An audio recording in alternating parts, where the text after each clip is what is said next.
Now see it, person to person, a weekly document for television, as told by the faces and voices of people in the news.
What do you think you're doing? Let go of me! You've Not got now. to stop this! Let go of me!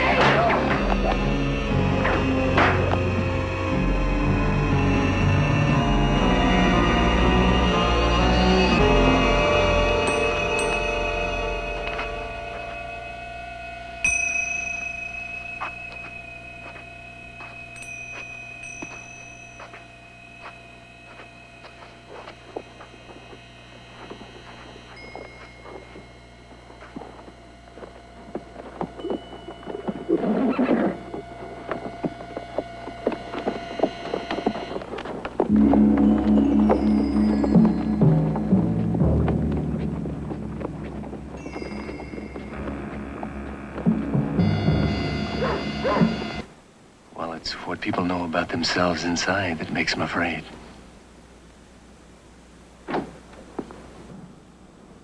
All right.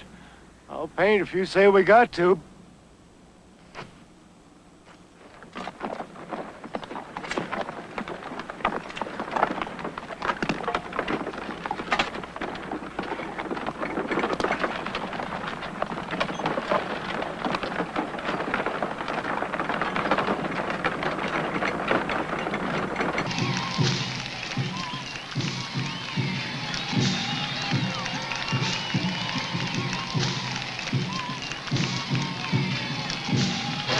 Senator Carroll with us today to celebrate Independence Day, and he is an independent politician.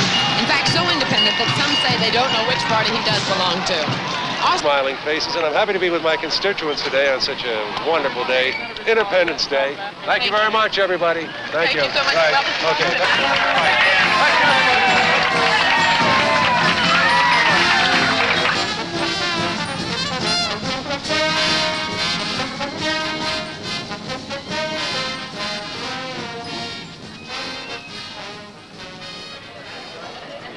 How are you, sir? Good to see you.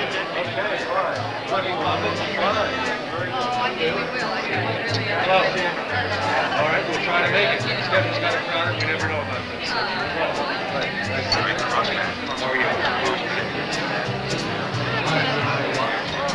Ed, how are you, sir? Good to see you. You're looking very good, Ed. Thanks for everything. Ladies and gentlemen, my wife Kit and I would thank you very much for inviting us here today, this Independence Day. Independence Day is very meaningful to me because sometimes I've been called too independent for my own good.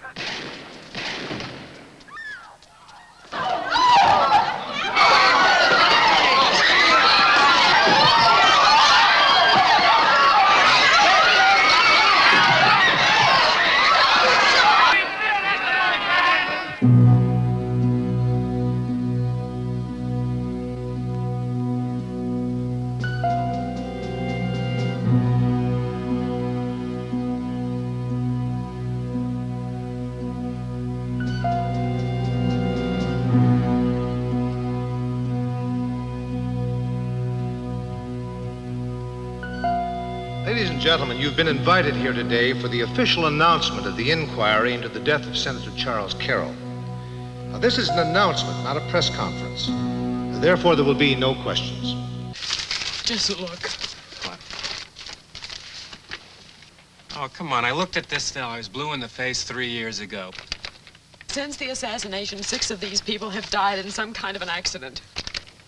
4. Look, nobody's trying to kill you, huh?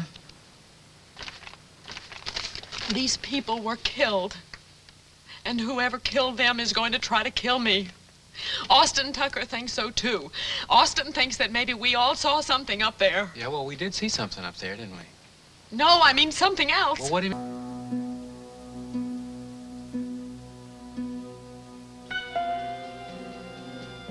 There was enough alcohol and barbiturates in her bloodstream to have killed her if she'd fallen asleep in bed, let alone at the wheel of a car. Now, would you call it a possible homicide? Face it, some people want to die. Excuse me.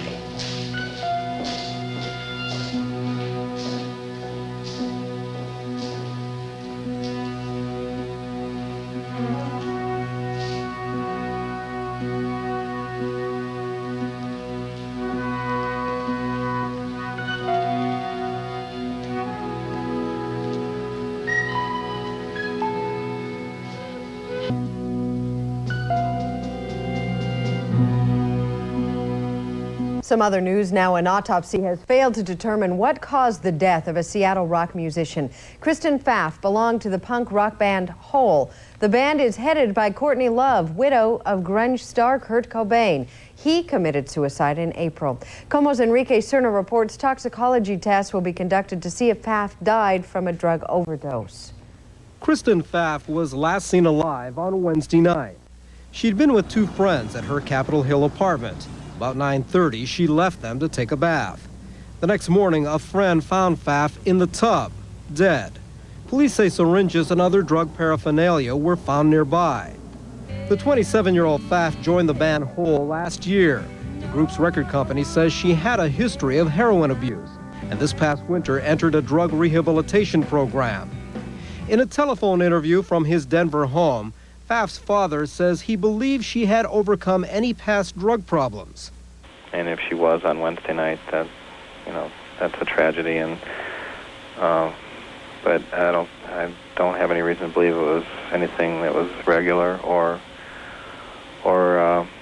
something that she wanted as part of her lifestyle.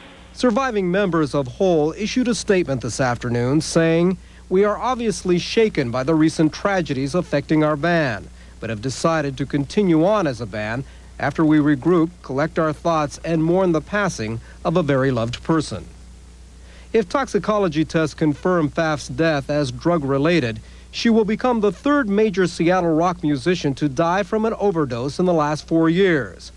Others include Stephanie Sargent of the group 7 Year Bitch and Andrew Wood of the band Mother Love Bone. In the Kristen Pfaff case, toxicology results will be known in 4 to 6 weeks. Pfaff's body will be flown to Buffalo, New York, where she'll be buried. Now, on some of the other stories making news in the Northwest tonight, King County medical examiners say Seattle musician Kristen Pfaff did not intend to kill herself. They say her drug overdose last month was accidental.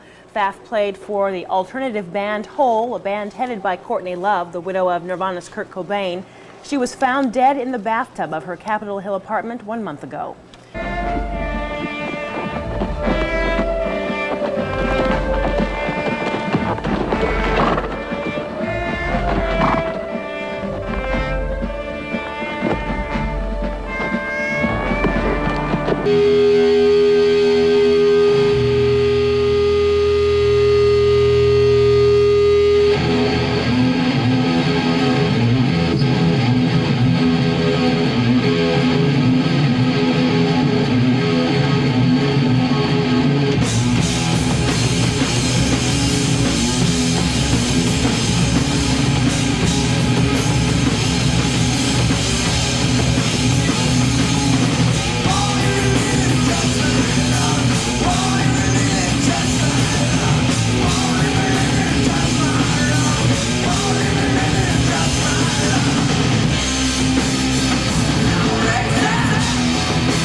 This is going to be another, this is going to be another like JFK thing. I mean, I've already heard so many conspiracy theories that he actually committed suicide in his house out in the suburbs and was brought back here and was arranged or he was shot. I've heard so many things already.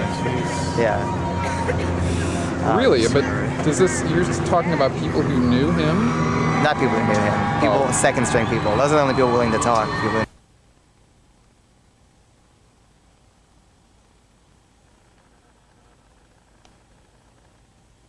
Songs like Lithium and Heart-Shaped Box. His band was sitting on top of the rock music world. This morning, an electrician went to Cobain's suburban Seattle home to do some work, looked in a window over the garage, and saw a body. It was obvious this man is dead from a shotgun wound to the head. Now, there was a suicide note left inside the house.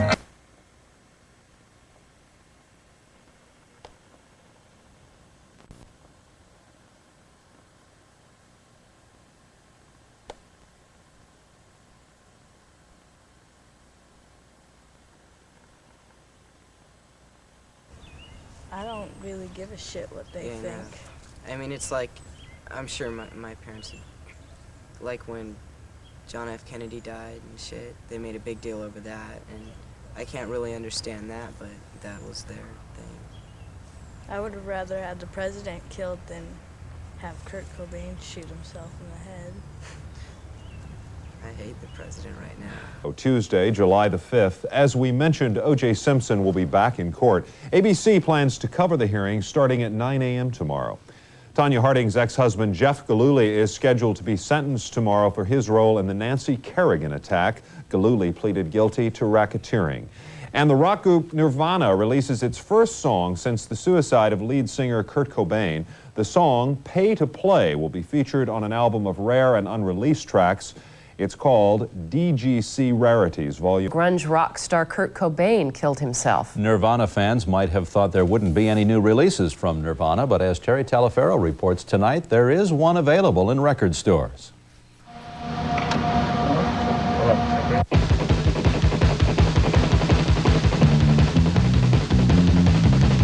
Nirvana's music and message came along. Still, Geffen Records says this was a planned release, not an attempt to make money off of Cobain's death. I think it's appropriate because there's a lot of Nirvana fans out there. I think if anybody has behaved with the utmost tact, it's been the record label. They could have rushed and gotten the CD out immediately. They didn't. They held back. Sales of Nirvana albums skyrocketed in the weeks after Cobain took his own life. One distribution company reported nearly 200,000 albums sold at the end of April. Since then, sales have leveled out around the country, but with so many other artists on this album, Geffen Records is hoping it will sell well. For about $10, Geffen Records also hopes to release a CD this fall featuring a Nirvana performance from MTV.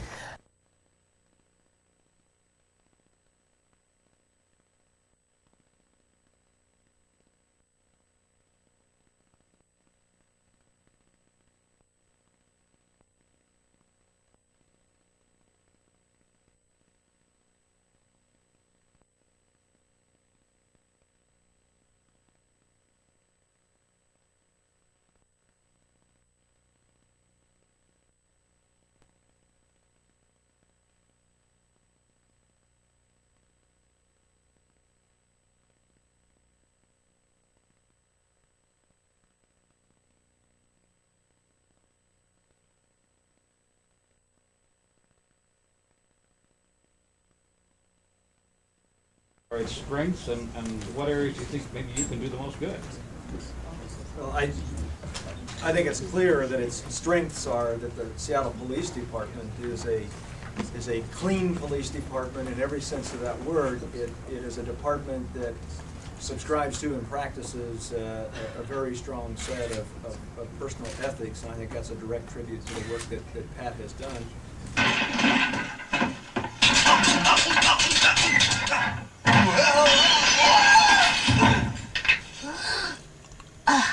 That's gotta hurt. Oh my God. Someone's taken a bite out of the big Rice Krispie square.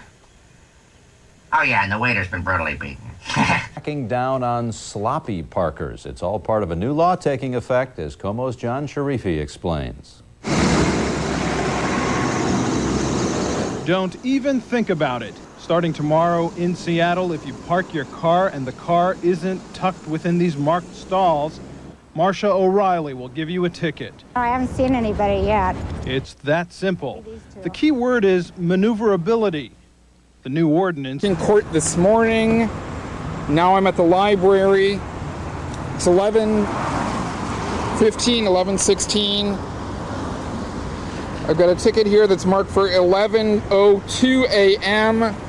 This is the parking meter, like it says on the, on location. It says yellow flag. Well, that's what you got. You got yellow flag. You got a broken parking meter. That's what it is. It's broken. See that? That will not accept quarters. It won't accept anything. It's broken. It's been broken for weeks, in fact. Okay, that's the note. I didn't even write the note, but that's the note that somebody left. Meter broken. Now, why couldn't the meter maid see this?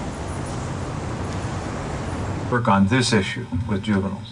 It starts by recognizing that we are the people's police, that we belong to the people we serve. Juveniles. It starts by recognizing that we are the people's police, that we are the people's police, that we belong to the people, the people's police, that we belong to the people we serve, the people we serve, belong to the people we serve. It starts by recognizing that we are the people's police, that we belong to the people we serve. And that is a major shift in the thinking and ultimately in the behavior of individual police officers as well as entire police agencies.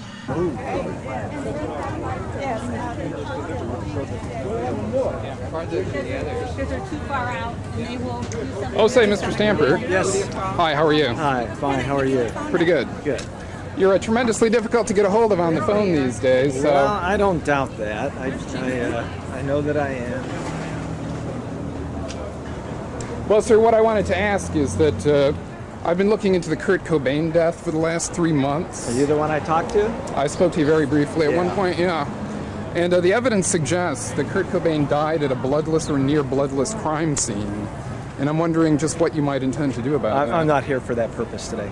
Well, sir, just when might you be available for that purpose? Check with my aide and he can talk. Are you aware that the King County Medical Examiner now says that Mr. Cobain died without an exit wound? You're not aware of that? I'm not here for that purpose.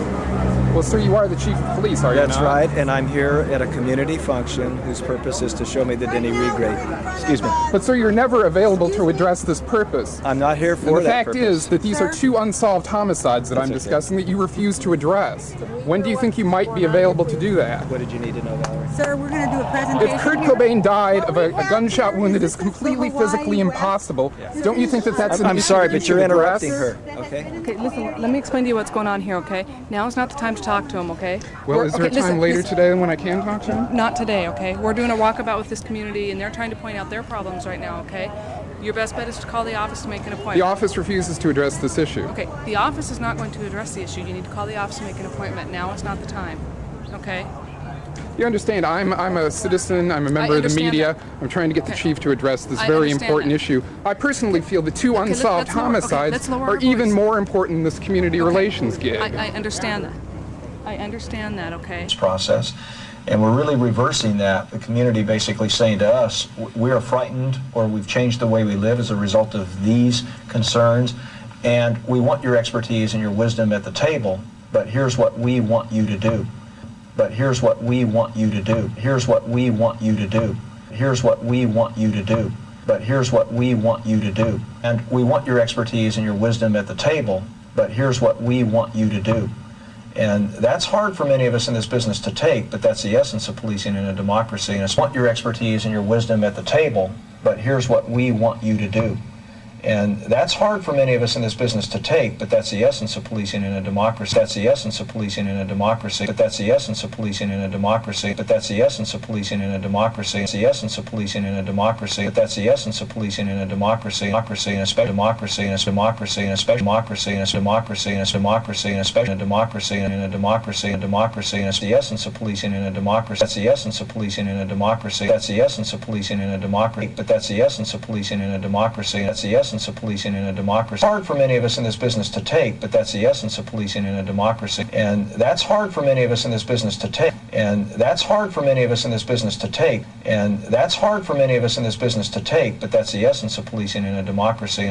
That's good dog. Yeah. All I gotta do is just move.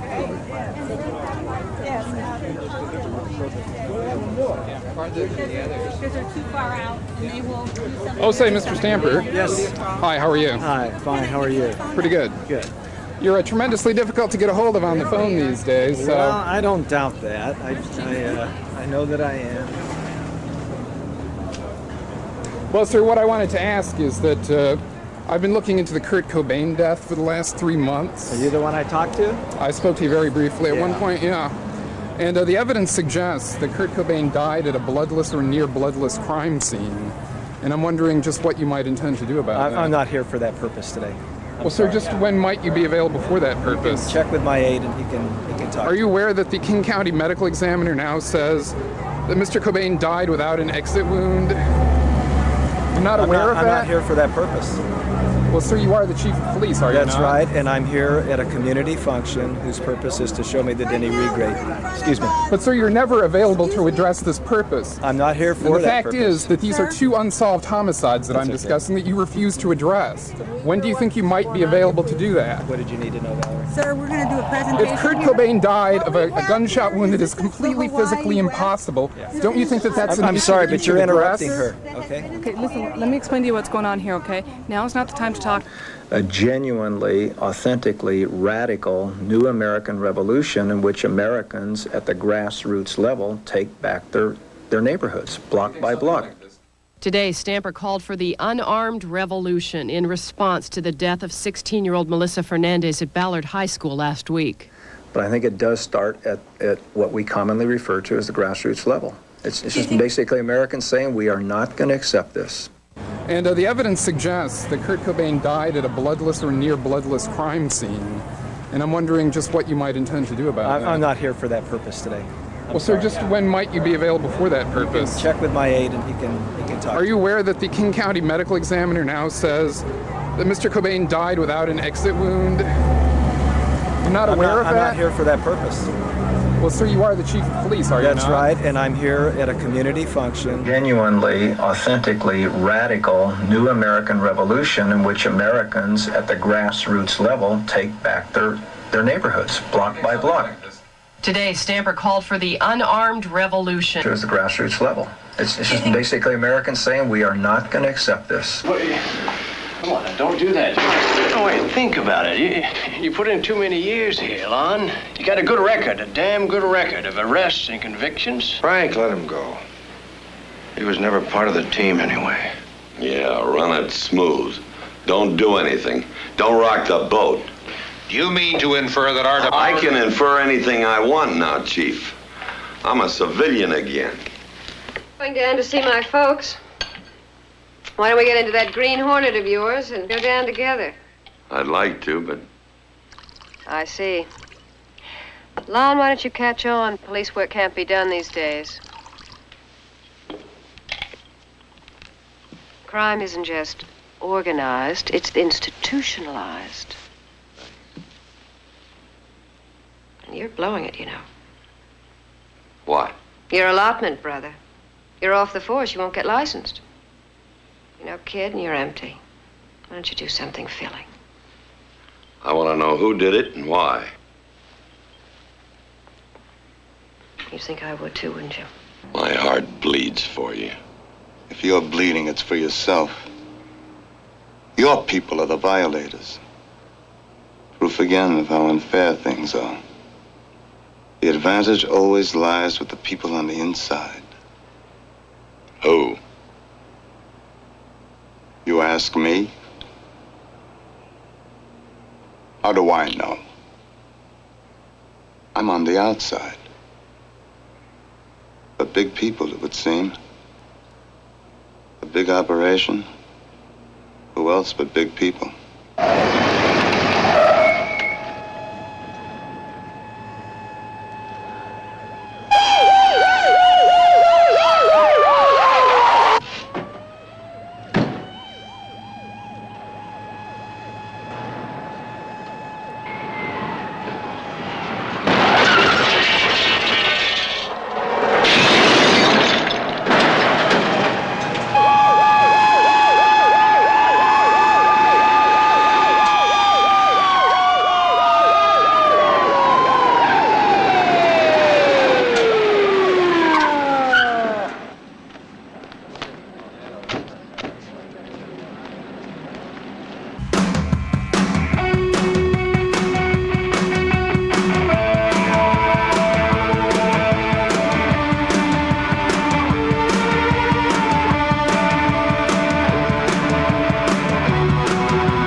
to say.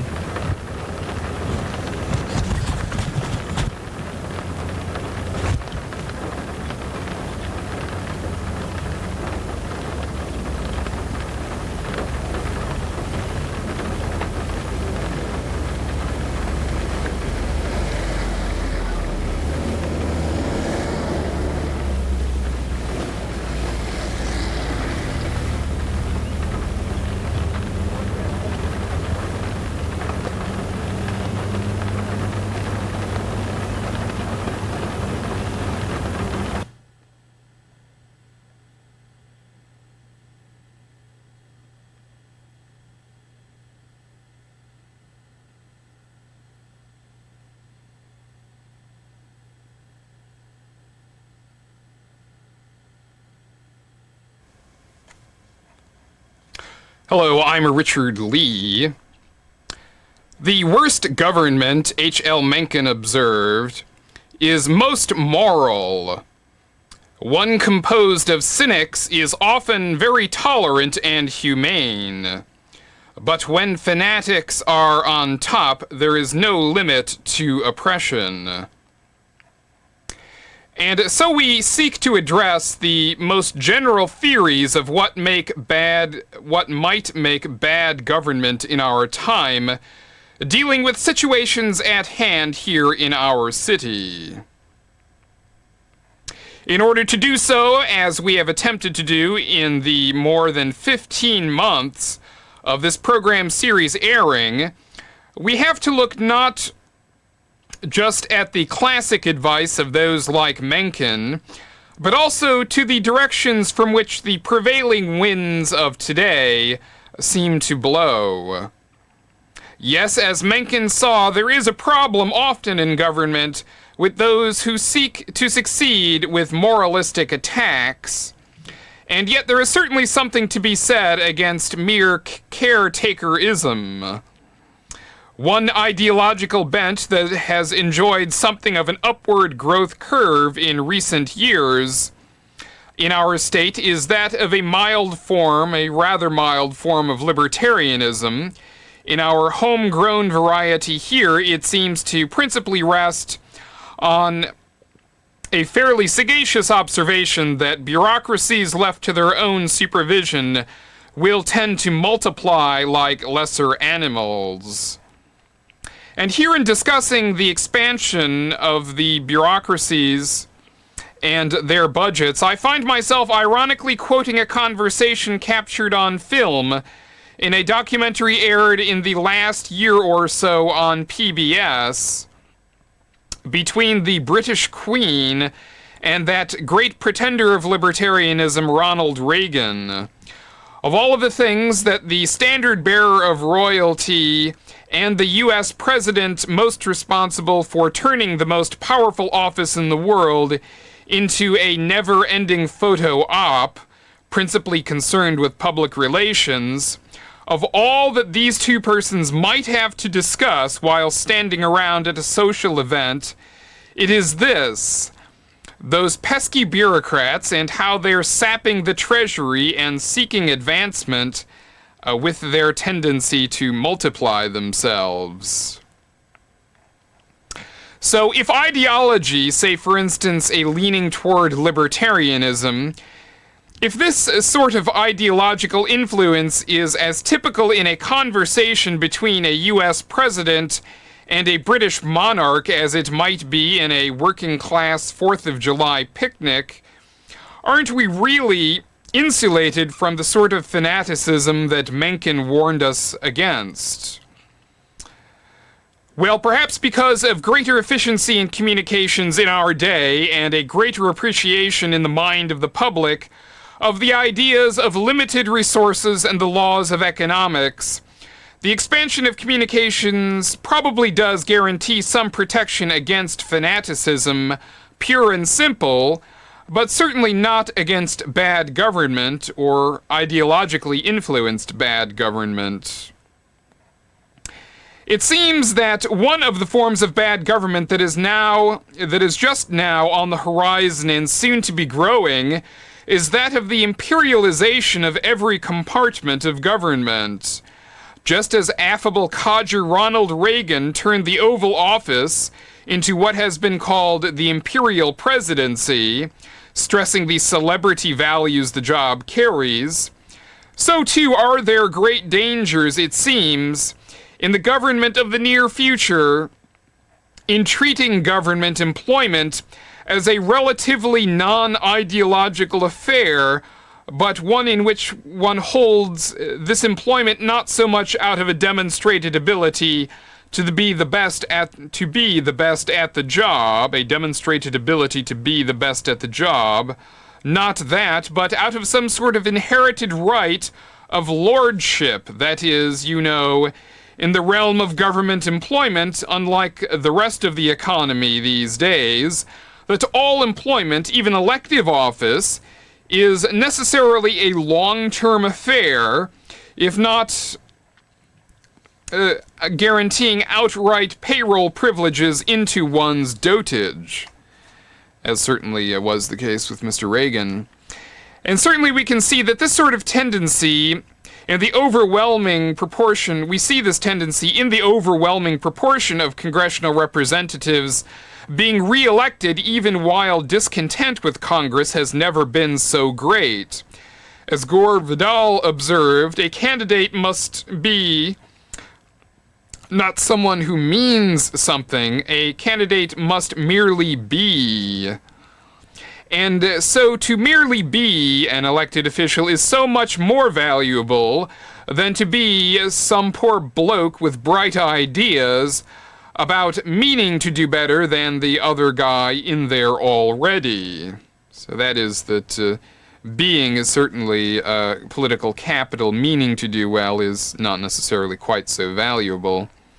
And the problem with this regal variety of ascension to permanent governmental employment these days is that while the rest of us are, often quite literally, losing our health over concerns about when our jobs might suddenly end, those who wish to convey their membership in a long-term ruling elite have to continually show that their role is somehow not subject to the same forces of economics and performance review that command everyone else's economic existence.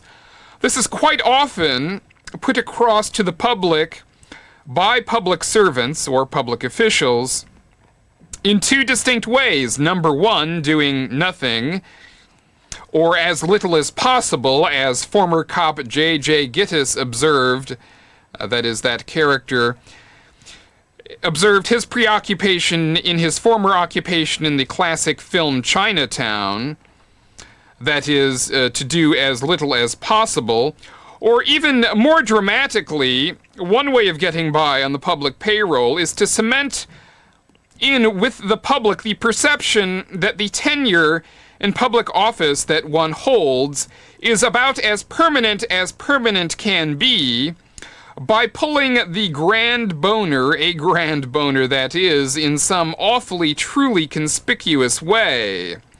That is, once any storm blows over following the wake of the massive screw-up by the public official, all will see that the storm has been weathered, our candidate had the clout to pull through, he is no longer supposed to mean anything in particular, he can now just be. That is to say, he can be that public official rather than being there for any meaningful purpose, to paraphrase Gore Vidal. And this, unfortunately, is how we are forced now, 3.5 months after the death of Kurt Cobain.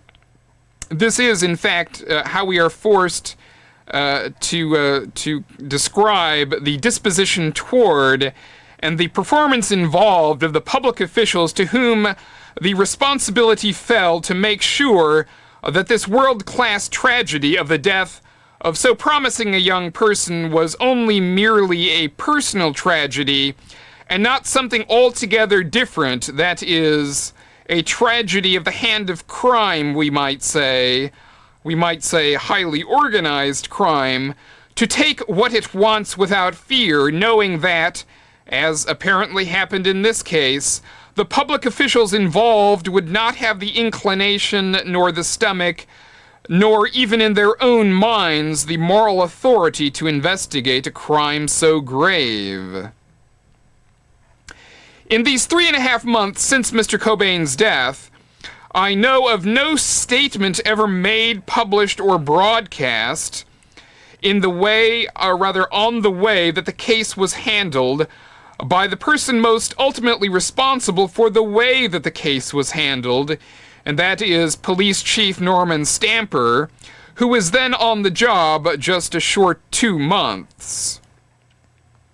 The slight exceptions to this silence are quite slight. That is, on April 8th, when Mr. Cobain's body was discovered, at 3:30 in the afternoon, the police chief did an interview on public radio in which he said merely that his homicide detectives were continuing an investigation into the circumstances surrounding Mr. Cobain's death, and then proceeded to call the death a suicide in fact. Although, of course, this means that he was demonstrating absolutely zero interest in the actual facts of the circumstances surrounding Mr. Cobain's death, which would have put him in a considerable minority. Certainly nearly 100% of everyone listening to that program, or of course nearly anyone who had learned of the fact of Mr. Cobain's death that day, would have had a keen interest, would have been held absolutely captive by any revealing of the factual circumstances of the alleged suicide note and all of the rest of it. Again, though, the police chief played it real cool, showing that he did not share what is sometimes referred to as the public's morbid fascination with the particulars. Although, of course, if you've ever sat on a jury, these particulars aren't really considered morbid entertainment, they're considered central evidence. And even when one is not on a jury, common sense indicates that this is precisely what falls into the realm of what the public has a right to know. So anyway, Mr. Stamper showed, as we have since come to expect from him, little enthusiasm for facts or particulars and a great ability to expound at length on subjects he has shown no interest in the factual basis of. In this case, Mr. Stamper did not want to know why his cops called this a suicide, either concerning the facts in the case or perhaps even more significantly, as it turns out, he did not have any interest in knowing just how it is that his subordinates would decide to quote-unquote handle as a suicide this death or any other, as is their custom, which is particularly relevant, as we've described in previous weeks, concerning Ms. Pfaff, Kristen Pfaff, the bass player in the band Hole, who has subsequently also died, having had her case handled as a suicide, meaning no homicide investigation was done. So Mr. Stamper merely took the occasion to expound parish priest-like on the sad facts about alienated youth and the need for more basketball programs on evenings to help these alienated youth presumably sweat out those nasty suicidal tendencies with a good game of hoops.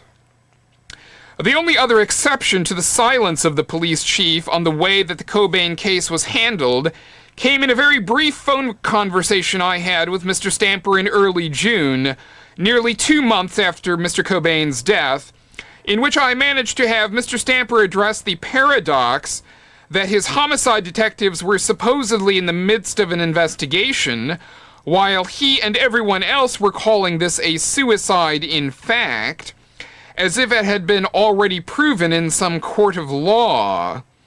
We could hardly accuse Mr. Stamper of being alone in this rush to judgment. After all, professional columnists were already spewing the same sort of psychobabble almost immediately, and even the network anchors on the evening news saw no need for restraint, with the ultra-successful former beauty pageant champ Diane Sawyer pouting about Kurt Cobain having been a victim of success, while NBC anchor Tom Brokaw just sneered and shook his head in reaction to their piece on violent druggie Cobain's death, while within days Rush Limbaugh sought to outdo all others by calling Mr. Cobain, quote, a worthless shred of human debris, which is a statement so scatological, I would say, it makes you wonder if this is the sort of thing that's even supposed to be allowed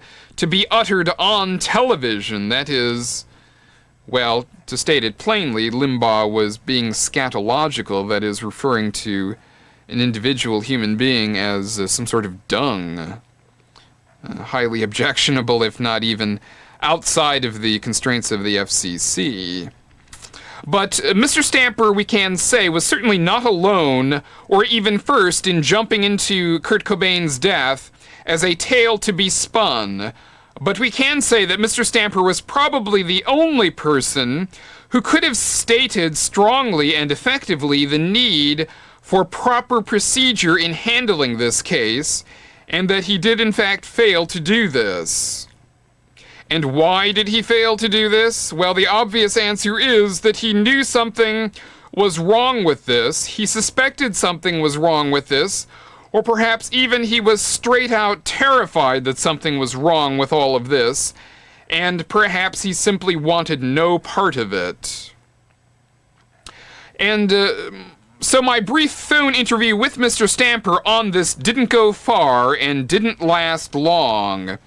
He did say that yes, his detectives had already reached a conclusion that this was in fact a suicide only within hours, and that further, he wasn't going to comment on the case. The whole problem, of course, is that there never really was a case, never really was an investigation that sought to uncover anything, because, as we've discussed at length in previous editions of this series, as nearly as can be determined, the police and medical examiners knew all along that this could not possibly be a suicide, that it must certainly be a murder, that the shotgun, if it really was there, did not inflict a wound to Mr. Cobain's head, but that probably, out of a strong tendency toward both arrogance and complacence, they decided, these officials on the scene at least, that they were within their rights as they saw it to jolly well handle this case however they liked, never mind college boy considerations about theoretically becoming an accessory after the fact and all that.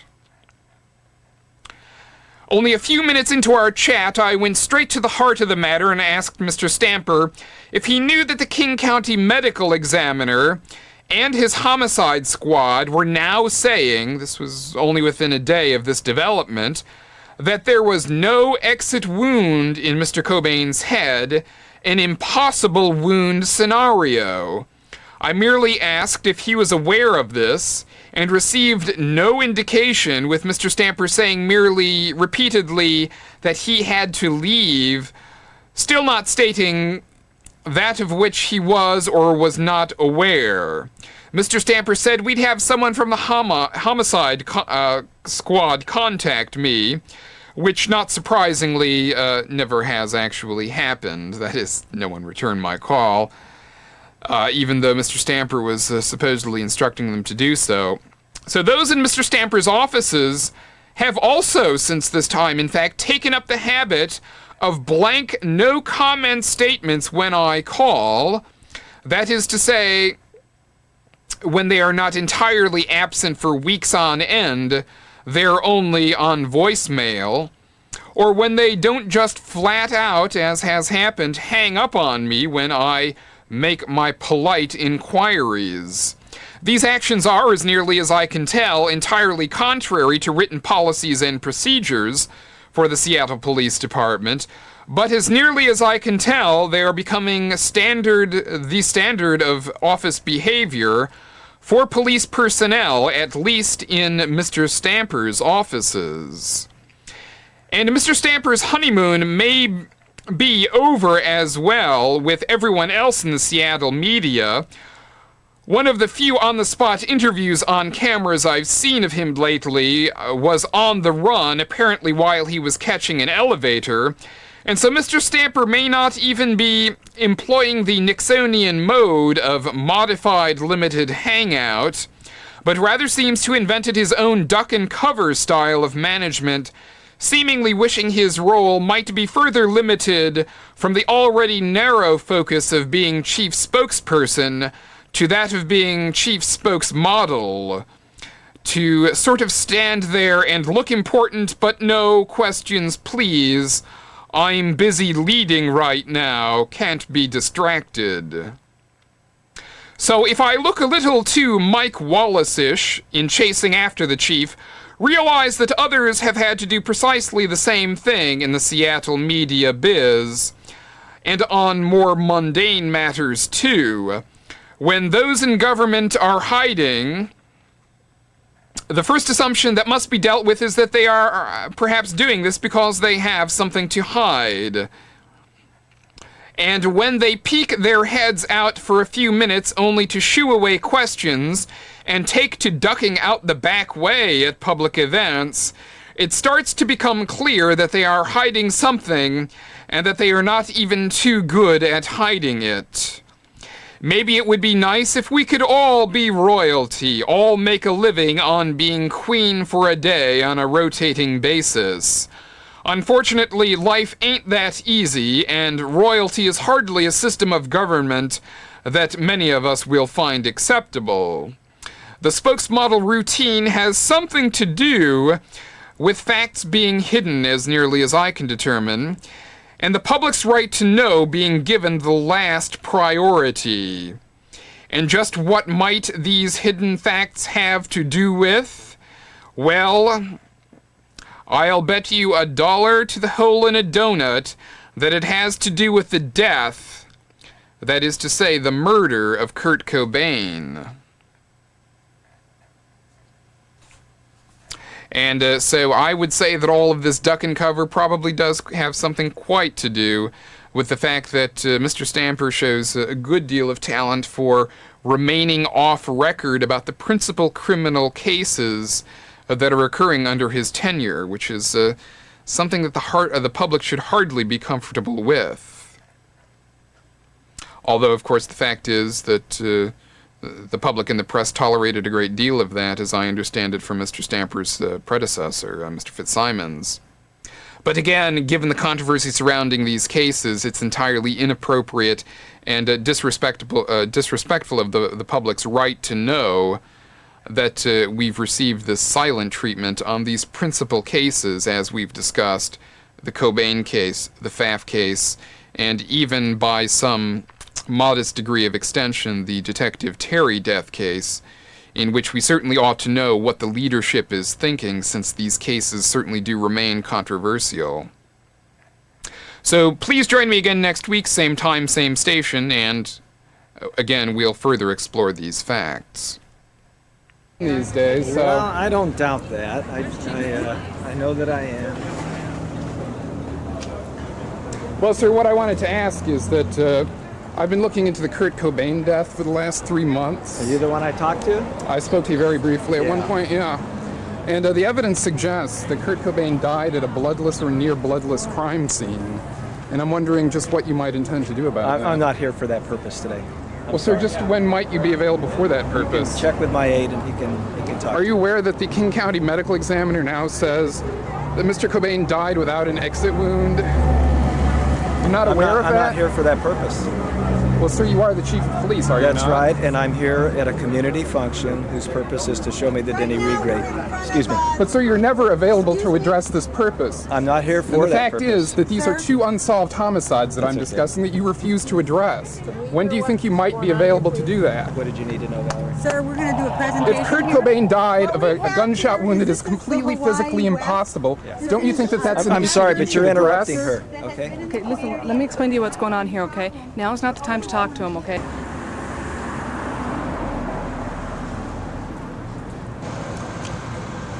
Chief's gone, Richard. Yeah. He's not. Chief's gone? Yep. Yeah, he decided to go.